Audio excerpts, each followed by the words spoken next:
Can you make sure that your mobiles are turned off and, more importantly, secure? Because we do have a couple of ex-Shire Hampton members with us. I can't see a bell without him below it. Anyway, when I was asked to do this speech a few weeks ago, I was a bit nervous because I hadn't done one for a long while, so I thought, well, I better have a practice run. So last week, I went to my dad's nursing home and ran it through. I'm not sure if it was any good, but they pissed themselves anyway. It's too late, I've paid my subs. Do you want something for that, Tim? Let me bring him a tea. Anyway, on to your captain. I think I first met Chris at Filton Golf Club. I introduced myself and said, settle down now. I introduced myself and said, hi, I'm Andy Ackford. And he said, my name's Crispin Bradley. I said, Crispin, that's not a name you hear very often. He said, well, I do. Smart ass, it's now payback time. Chris was raised in a little village called Felton on the outskirts of Bristol, where he showed early foresight and a love of sports. Black and white. And various modes of transport. It's all about timing, isn't it?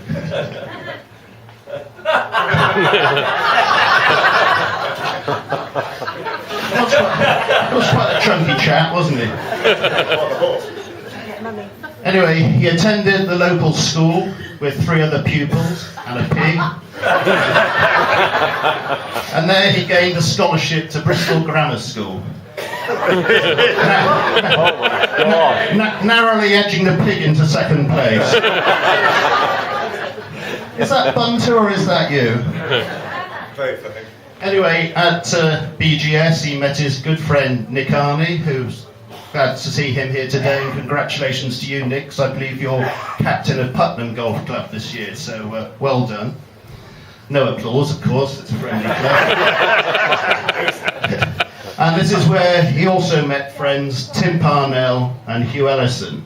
In fact, for a few years I think you were Hugh's fag. A tradition that still goes on there today.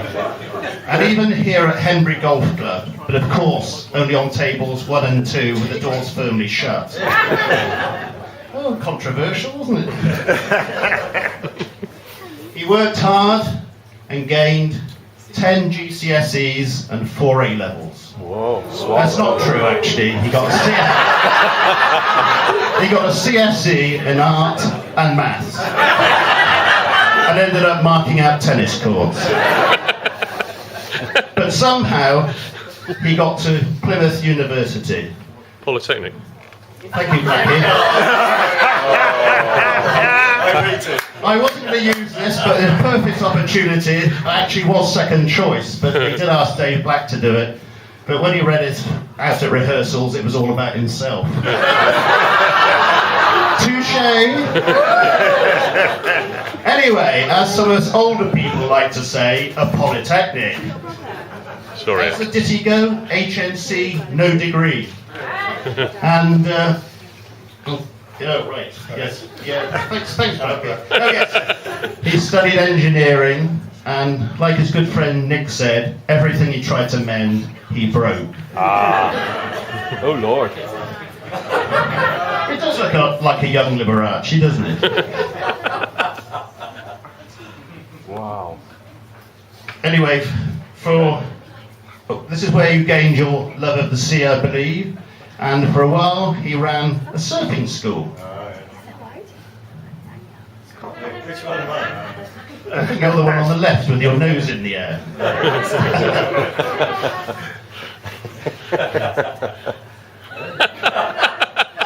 Oh my God. He really was on the crest of a wave, but soon after, this venture went under. I get your jokes on. Yeah, thanks very much. And this is where we get the theme for today's speech. because you've probably all seen through the keyhole, but today, ladies and gentlemen, we're going through the porthole. Oh, very good. From There's a ripple of laughter. Put it on, Jack. And yes, Chris went to sea, and I know it's hard to believe, but he was entertainment officer on the SS Uganda. Wow. Should we just let that sink in for a few minutes?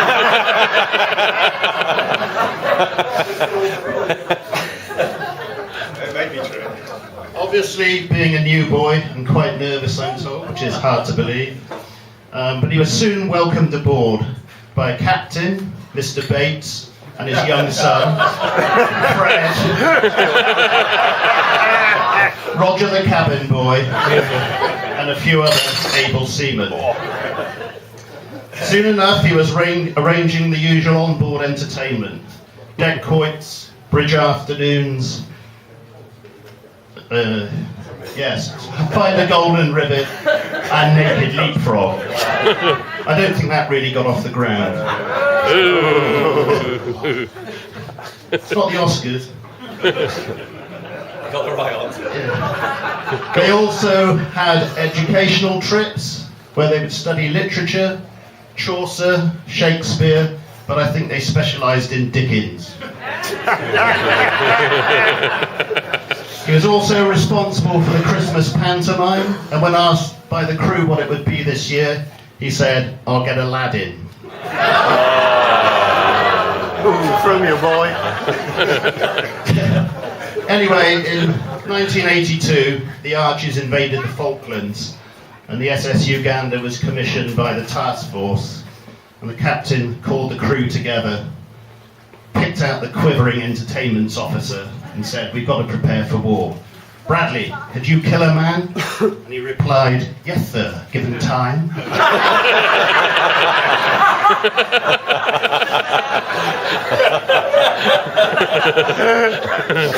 Sadly, 35 years on, this once iconic Queen of the Seas is now a greying, dilapidated old wreck. And as you can see from the picture, the boat's not there too well.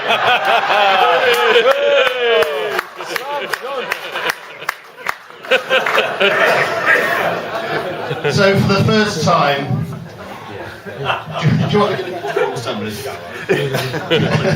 Sorry about it, we're still friends, aren't we? Yeah. So for the first time, let's go through the porthole.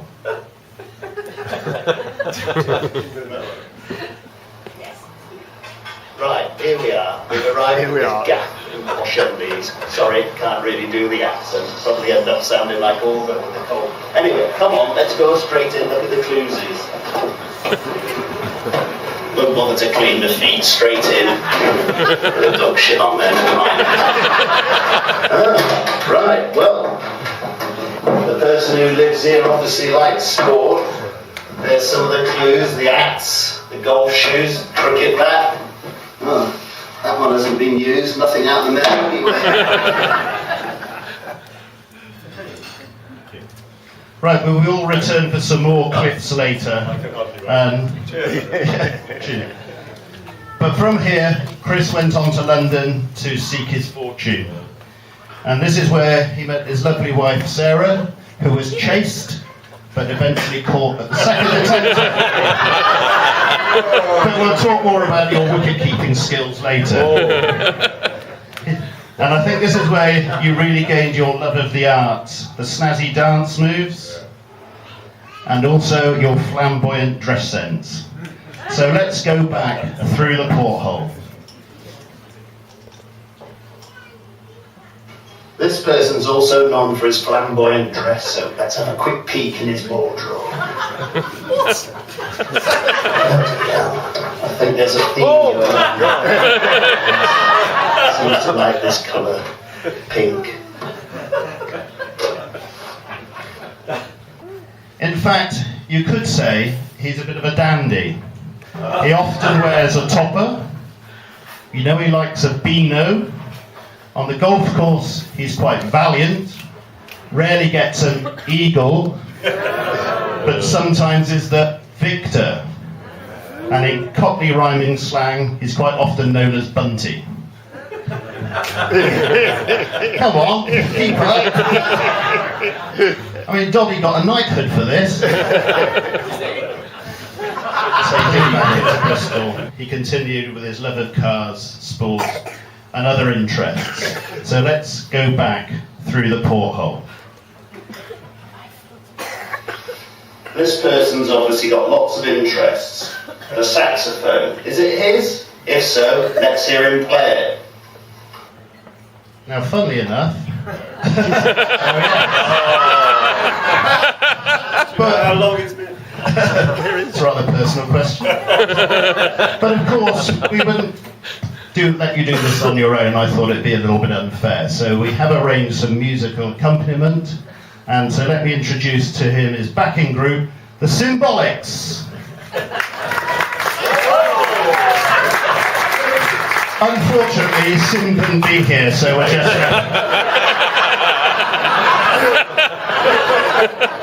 Do you want to hear him play it? It is here.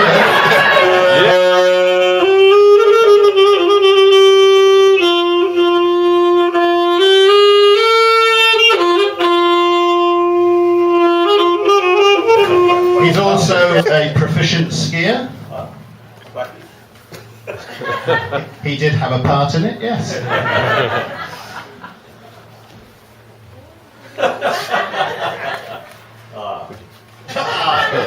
And his pie's under there, isn't it? It's not too... Anyway, it's not just about the skiing, but it's also about the après ski. So once again, let's go back through the porthole.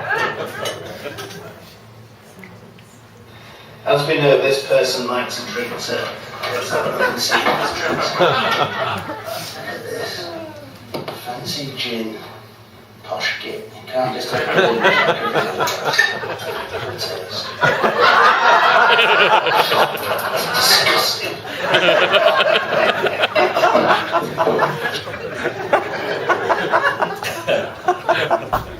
He also plays cricket and joined the Obese.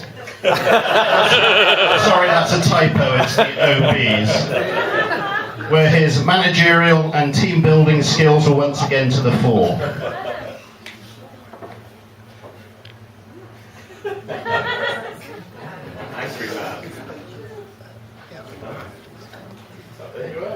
You're on screen. Notice how they wear helmets. It must be very fast bowling down there in the third 11. Has anybody got a white feather on them? Chris also kept wicket, I believe, and was jovially known as Teflon by your teammates. In fact, I think your highest ever score was byes. But in fairness, having kept wicket myself, I know what a really, really difficult position this is to master. Oh, 6 catches at quarters. How did that get in there?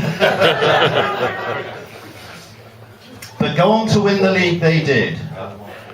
And there you are, as a clip where Chris made some good friends like Bert Tarbutt, Dave Black, and especially the chap on his left-hand side, Mr. Nazir Khan, who unfortunately can't be here today. Because although he supplied all the cocaine for the Bristol Grammar School boys, I believe, he did have a little dispute with his suppliers and shot them 13 times. This is true. And I believe to this day that the murder weapon has never been found. And our own DCI Lado was on this case, but was dramatically replaced after spending 2 weeks looking for a knife.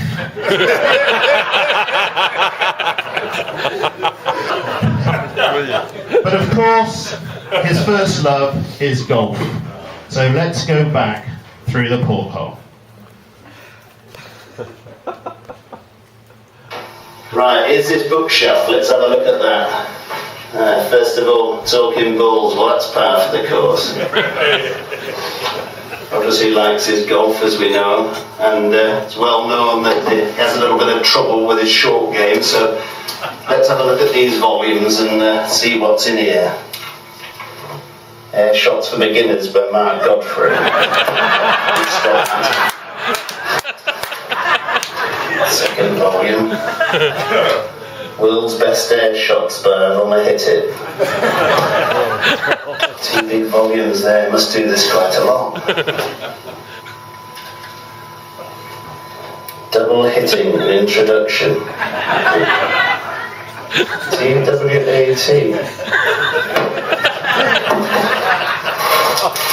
And finally,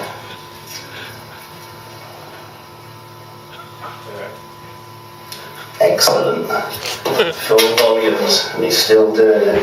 Never mind, what else has he got here? What's this? Oh yeah, James Bond. I know he loves James Bond. Apparently he can answer most questions. Well, actually, we'll do a little bit of a test shortly. There'll be a little bit of a prize for it if you can get all the answers. Only a short quiz. A twist. Anyway, Chris has tried to get to know as many people as possible here at the club. He plays with us generally on a Saturday morning. The Slicers, Hackers, Alcoholics Golf Society. In short, we're known as the Shags. And also he's been playing with the Muppets on a Wednesday afternoon, I believe. And in fact, it was only a couple of weeks ago when we arranged to play on a Friday afternoon, and there was a guy looking for a game on his own, and Chris said, let's get him to join us, because after all, it is a friendly members club. It says so on the website. Anyway, I said no, stuff him, but I was overruled. So off we went down the first. Stake set at the 5-er, and it was after a couple of holes that this gentleman was starting to say to me that he'd just come over from Iraq, and to be honest, he was a bit fed up the way that Britain had got involved in his country, and he actually said he sort of supported ISIS, and I thought, I'm not really happy with this. And what was even worse is that we were 2 down at the 9th. Still, we shouldn't have worried because he blew up on the back 9.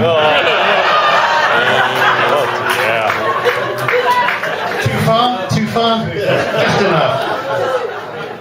And Chris does also have tales from the golf course, from the ridiculous to the sublime. We'll just touch on a couple here. Like picking up twice in the same round on tour when you had a shot. Let it go. Even worse than that, in the quarter-final of the Winter League. Picked up once again when he had an 18-inch tap-in. Never mind, there are some days now I don't even think about it. On tour, I believe, with Al Thompson, went for a mammoth drive in Portugal, resulted in an air shot. Then smack went straight down the middle, long iron onto the green, single putt, par. And even surpassed that feat on our own 8th, I believe. I'm 18. First, I'm doing the jokes. Firstly on our own 8th hole, where I believe you drove out of bounds. Smack one down the middle, chipped straight into the hole, par 4, simples. And on the other hand, a 5-iron straight into the cup on the 11th for a hole-in-one. Yeah. Amazing. I believe that's your second. It is, yeah. Yes, even some good golfers haven't had 2. Very good. Oh, that's a good. Oh, and then there's this gentleman, of course. He played in the 2008 Swaylet Golf Challengers, Chris, Frenchman Francois Carmels. And in the previous year, on the European Tour, he won €52,707. And after enduring a row with Crispin, amassed a staggering 888 in the following one. He has very kindly sent you a message as he also can't be with here today. And for those of you who can't speak French, it says, Crispin, you ruined my career, you tosser.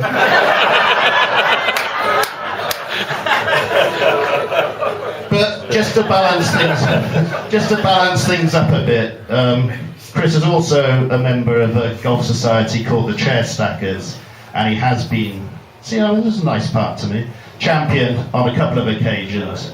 And on the right-hand side, you can see it's the sort of stupid things we do at sort of 3 o'clock in the morning after a Guinness or 2. I know it's not all about me, is it? Anyway, we did mention earlier his fascination with all things Bond. And a couple of years ago, Crispin invited me to his country house. Actually, it's in Stoke Park where they filmed the Goldfingers golfing scene, and we thought we'd reenact that. Of course, naturally, I was Bond, tall, dark, smooth, and handsome, and Crispin was Goldfinger. Unfortunately, he got the script wrong on this occasion, because instead of playing Gert Frobe, he played Gert Brilliant and beat me 3-2. But let's just test that knowledge, shall we? There may be a little prize for you if you can get this right. Hopefully they're not too difficult. Start off with an easy one. In the film Goldfinger, there was a all-gold troop of pilots. What were they called? Crispin was the main pilot, and they were called the Flying Circus. Crispin Flying Circus? Yes. With a bit of prompting there. I thought that was an easy one. Where did the gold bar come from? And I will accept the... You're looking, is that too hard? You said you knew all things Bond. It's just the way you phrased it. Where did the gold bar come from? From the foundry or the town? You don't know anything about Bond at all, do you? I'll scrub that session. Who planted that book? Where's the difficult one? Well, I thought that was fairly easy. It was the Weidgunner foundry in Essen. The really difficult one was when I asked you for the registration number of his car. AU1. Wrong. Anyway, as you all may not know, Crispin runs his own business, providing all sorts of high-quality promotional merchandise, sourced from all over the world with a high degree of attention to detail. We did say 5%, didn't we? I'm not sure how successful it is, but this is a recent photograph. And also, we mentioned his love of cars, so let's just have a little peek into his garage as we go through the porthole.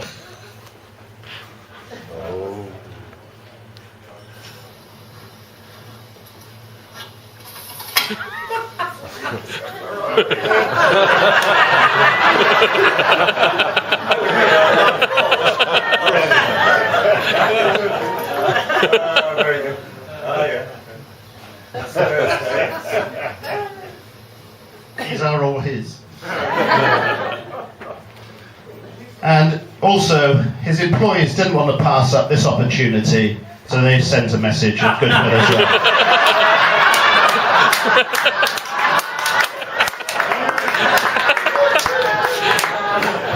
You can see they're happy in their work, can't you?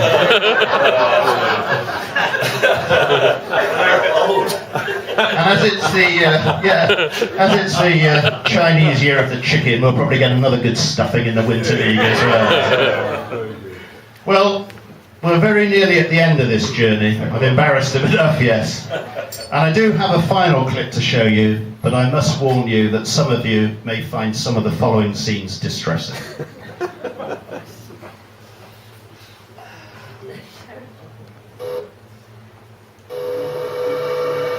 High Court enforcement agents Paul Bohill, Steve Pinner and his son Ben Are in Bristol. to enforce a writ of possession.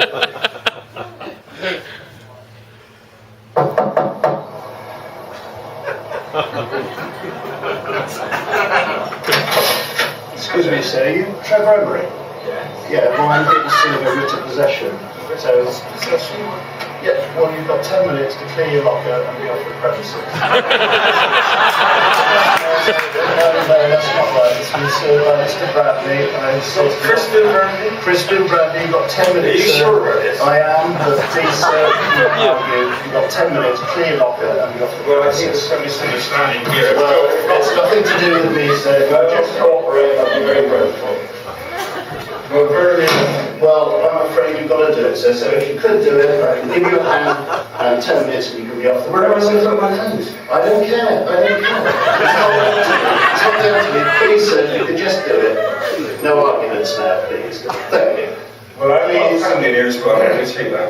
I'm sure he can afford to pay. Yeah, you right? Yeah. Are you sure this is correct? This is correct, sir. Please do not argue. You haven't been drinking, sir. No, I haven't. Okay, well, that's fair enough. Yes, if you could, please, thank you. Well, I'm sure I'll take this further with my solicitor. Well, Mr. Bradley does have some legal representation. I've got no threats on that. Anyone can be for the hijack. I don't know where I'm going to keep all this stuff now, but I'm very annoyed about this. Very annoyed. I have a captain's code. I know.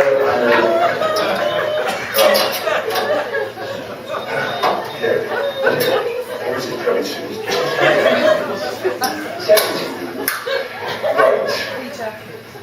Are you happy now to That's fine. Thank you very much for your cooperation, sir. I'm still not happy about this one. Okay. Yeah, And I will change for it. Okay. You can inform Crispin And the Bradley. Oscar goes to... Well, I know you are, but you inform me. Okay. Thank you very much indeed for your cooperation.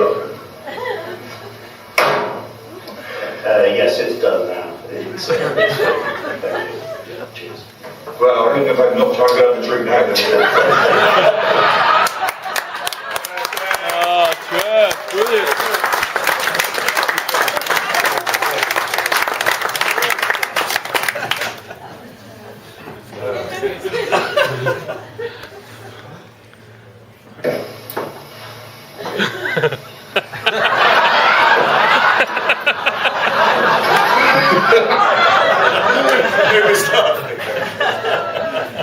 That was the cameraman and me, it didn't quite go to plan.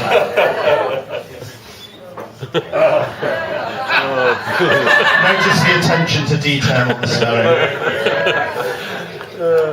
Well, that nearly brings us to the end, so I suppose I better say something nice, really. I've known Chris for many years, and I know he will work hard in his year. Captain has already done so, arranging the captain's trips. He's already had successful night golf, which I believe had glowing reports. Here all week.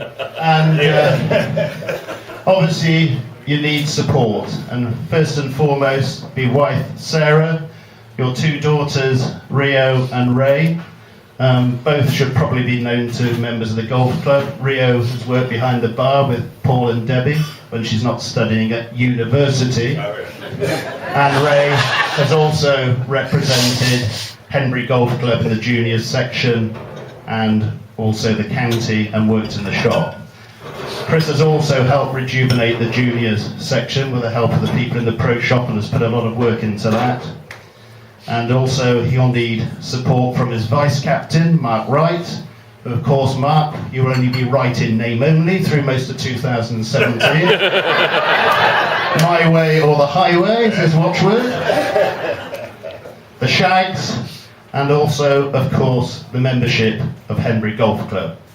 So, ladies and gentlemen, would you join with me, raise your glasses, to hopefully still my good friend and your captain for 2017-2018, Mr. Crispin Bradley.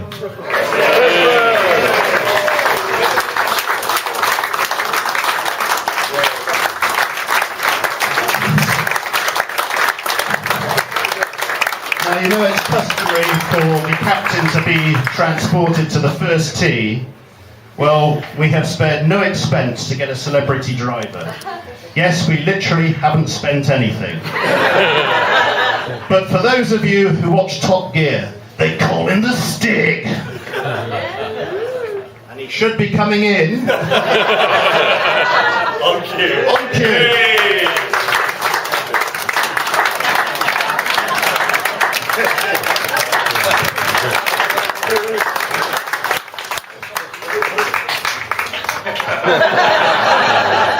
He doesn't speak, you'll just have to go with it.